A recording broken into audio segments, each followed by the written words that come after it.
Bien, bonjour à tous.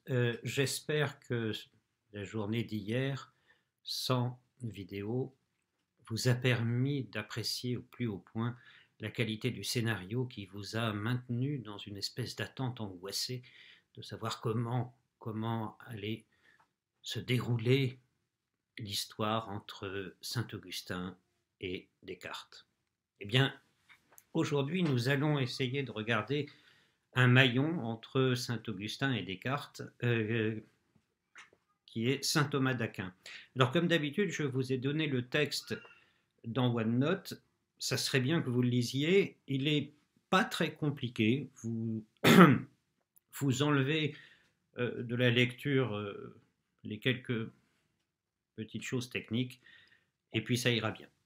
Alors, je commence donc avec cet article 5 de la question 77 dans la prima pars, la première partie, si vous voulez, de la somme théologique de saint Thomas d'Aquin. Alors, il faut faire un retour sur Aristote. Nous avons vu avec Aristote que le corps et l'âme sont liés, forment un tout indivisible, et que l'âme est la forme du corps. Mais je vous avais dit qu'il fallait ajouter à ça quelque chose qu'on appelle en grec l'hypokeimenon, c'est-à-dire le substrat, ce qui est posé dessous et qui soutient le reste.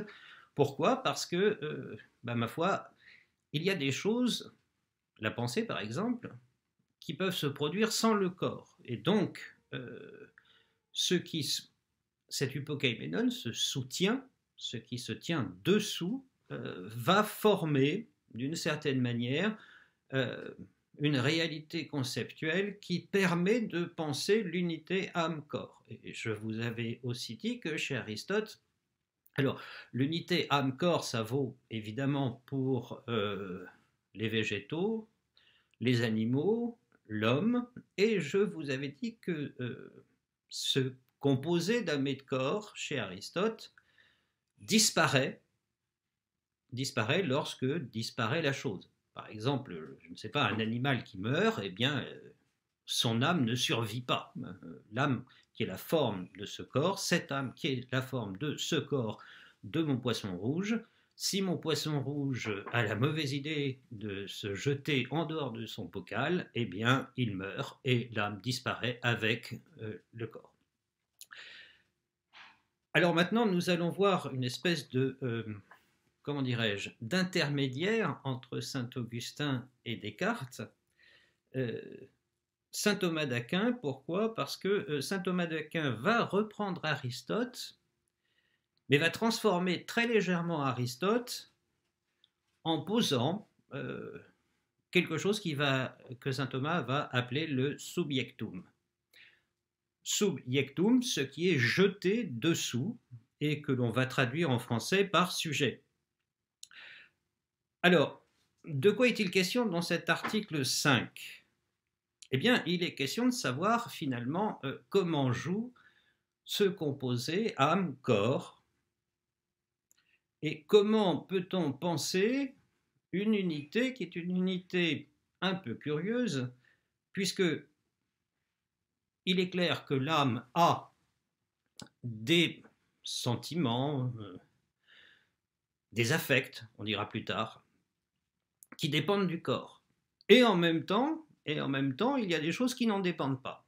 Donc, comment réussir à penser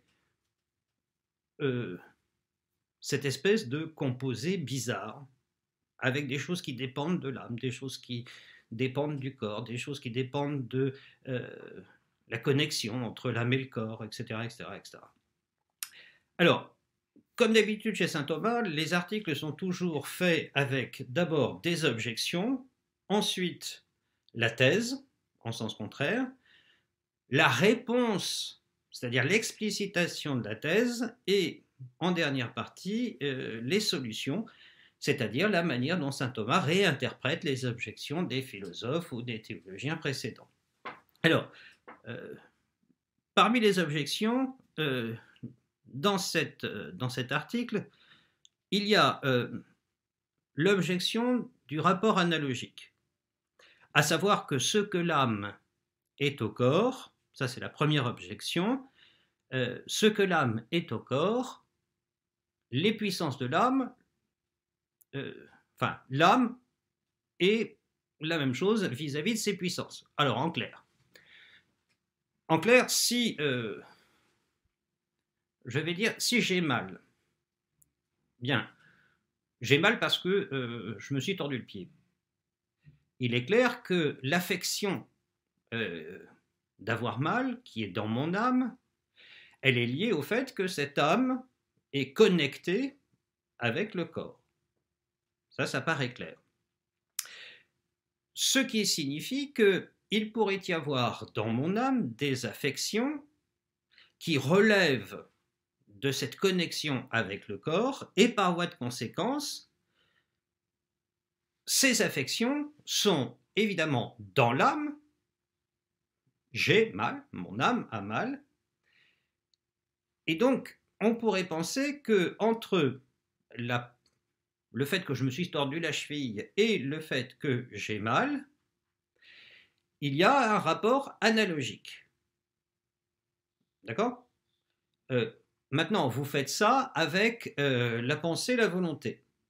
La pensée et la volonté sont des puissances de l'âme, sauf que ces puissances ne sont pas liées à un corps. Je peux penser sans corps. Alors, ça, c'est une thèse de saint Thomas. On va lui laisser la responsabilité de dire une bêtise aussi profonde, mais ça fait partie du système philosophique de saint Thomas, c'est-à-dire que volonté et pensée sont indépendantes du corps.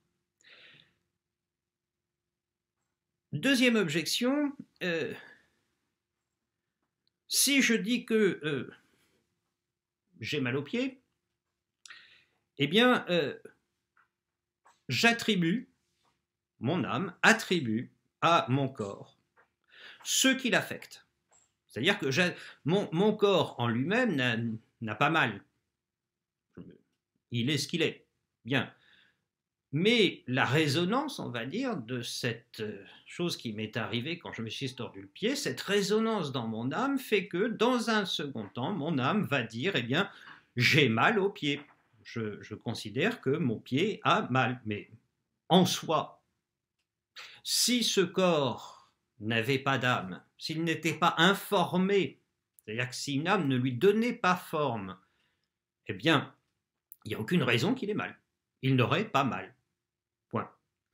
Un arbre n'a pas mal pour saint Thomas. Dernière objection qu'il attrape chez saint Augustin.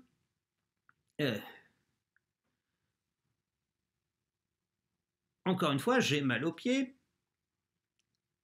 Ça veut dire que c'est dans mon âme et dans elle seule que va se jouer cette faculté d'avoir mal, cette faculté d'être, comment dirais-je, d'être affecté par le corps. Donc toutes les puissances sensibles. Et vous verrez dans les solutions que il est question par exemple de la blessure. Il est question aussi de l'acte de sentir. Je sens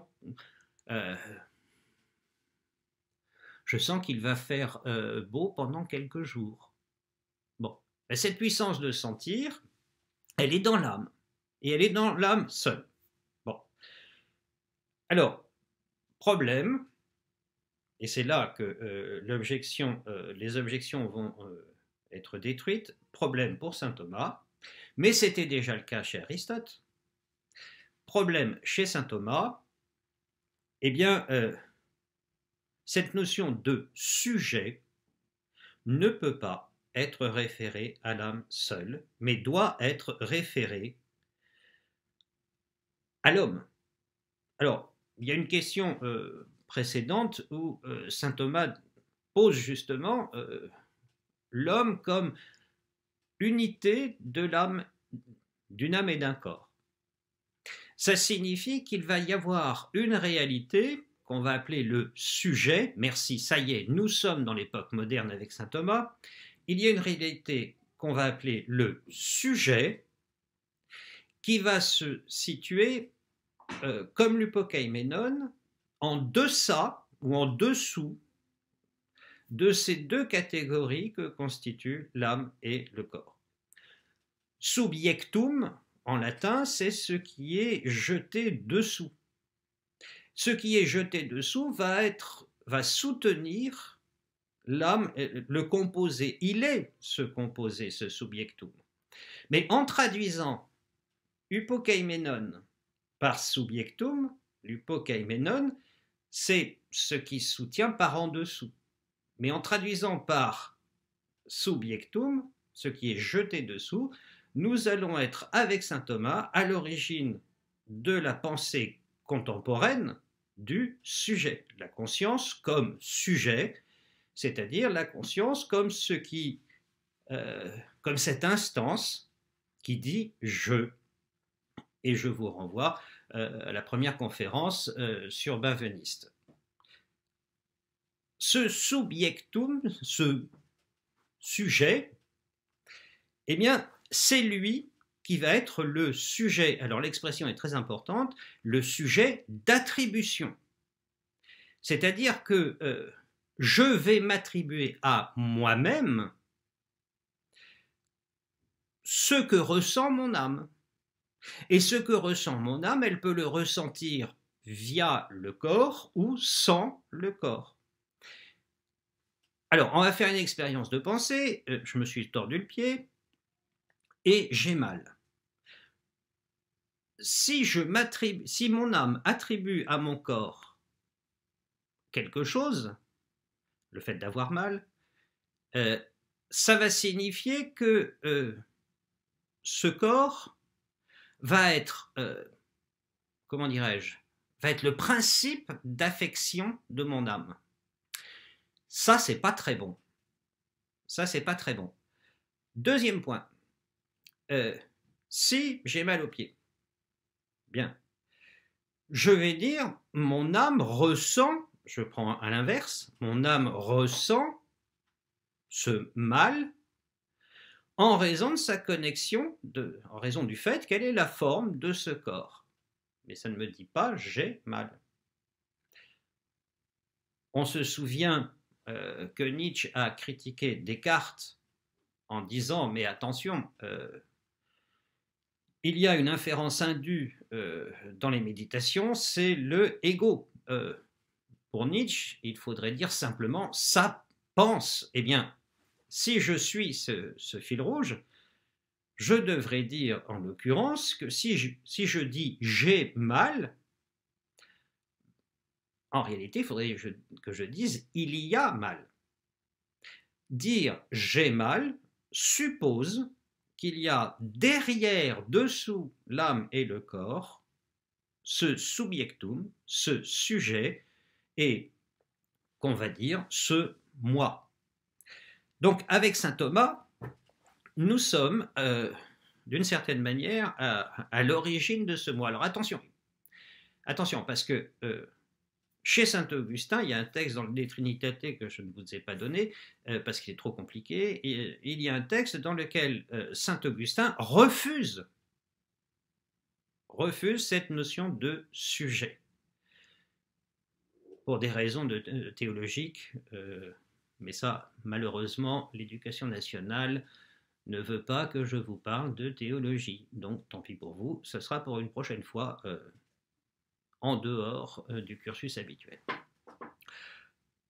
Donc, saint Augustin refuse cette notion de subjectum, cette notion de refuse qu'il y ait une entité existante qui puisse penser, qui puisse vouloir, qui puisse aimer. Saint Thomas, à cause d'Aristote, va reprendre l'idée du sujet et en raison du fait que ce qui est fondamental, c'est qu'il y ait quelqu'un, un je, comme sujet d'attribution de toutes les affections de l'âme. Ça veut dire que je vais pouvoir dire j'ai mal, et là, parce que j'ai un corps, mais ça va aussi vouloir dire que je pense, alors chez saint Thomas encore une fois, je pense, je n'ai pas besoin de mon corps, je veux, et encore une fois, chez saint Thomas, la volonté n'est pas reliée au corps, c'est une opération que l'âme fait par elle-même, mais une opération que l'âme fait par elle-même qui doit être assumée, en termes modernes, par un je, c'est-à-dire par un moi. Il y a bien moi, ce sujet, auquel je peux attribuer des pensées, des sentiments, des émotions, tout ce que vous voulez. D'accord? Ce que saint Thomas est en train de poser, c'est ce sujet qui est en dehors, au-delà de l'âme et du corps. De sorte que je vais pouvoir dire mon âme, comme je vais pouvoir dire mon corps. Mais si je dis mon âme, si je dis mon corps, ça veut dire qu'il y a bien, qu'existe bien cette espèce de nœud, qu'existe bien cette espèce de nœud qui dit je, et qui dit je à travers, ou dans, c'est mieux, qui dit je dans les affections de l'âme et dans le rapport que ces affections peuvent ou non entretenir avec le corps. Alors, pour résumer saint Thomas, je refais un peu l'histoire. Aristote, âme, corps, une âme et un corps qui forment un individu. Lorsque cet individu disparaît, l'âme disparaît, sauf, on s'en souvient, sauf la capacité que l'âme a de se penser elle-même, et c'est ça qui fait de l'âme une réalité éternelle, enfin qui est. Bien, saint Thomas va un peu oublier cette affaire. Ensuite, saint Augustin qui va nier l'existence de cet hypokeimenon. Saint Augustin qui va poser, comment dirais-je, qui va poser une intimité existentielle. Par rapport à Descartes, saint Augustin, c'est celui qui va dire que l'homme ne se définit pas par l'intellect. Bon. Saint Thomas va un peu oublier saint Augustin, même s'il le cite, va un peu oublier cette dimension de la philosophie augustinienne en réintroduisant le primat de l'intellect. Alors, qu'est-ce que ça veut dire? Ça veut dire que cet homme, ce je, ce sujet que je suis, petit à petit, avec saint Thomas, ça commence, petit à petit, ce sujet va être réduit à la pensée. C'est pour ça que chez saint Thomas, par exemple, la béatitude est une béatitude de l'intelligence. Le seul problème pour le théologien, c'est que je crois en la résurrection. Et la résurrection, c'est la résurrection d'un corps et pas d'une intelligence. Bien. Donc, si nous réduisons l'être humain à son intelligence, sa volonté, les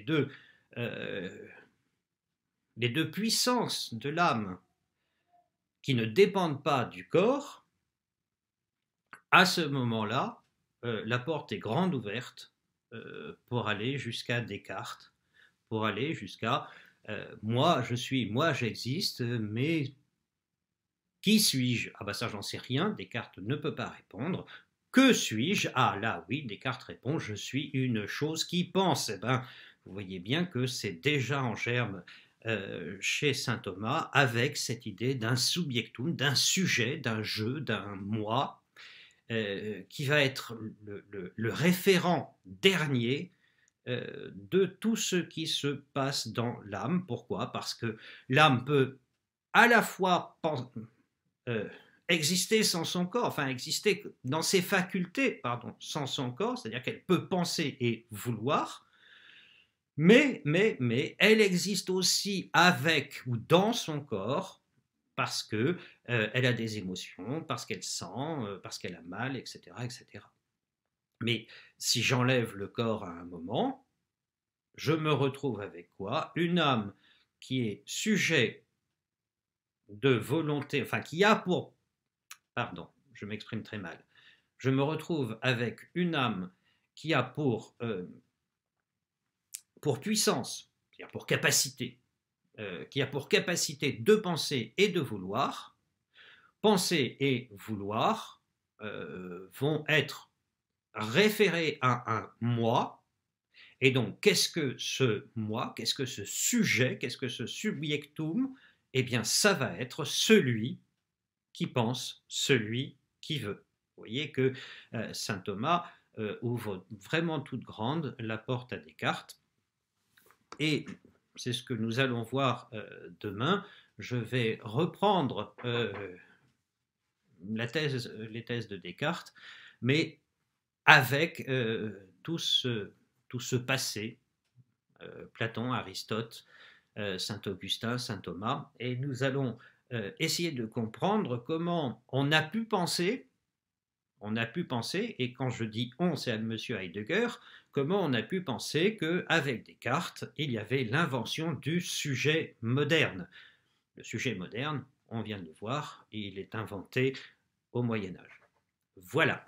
Eh bien, je vous dis à demain, si vous le voulez bien, pour de nouvelles aventures, toujours aussi extraordinaires. Les scénaristes de cette série ayant une imagination débordante pour nous tenir en haleine. À demain.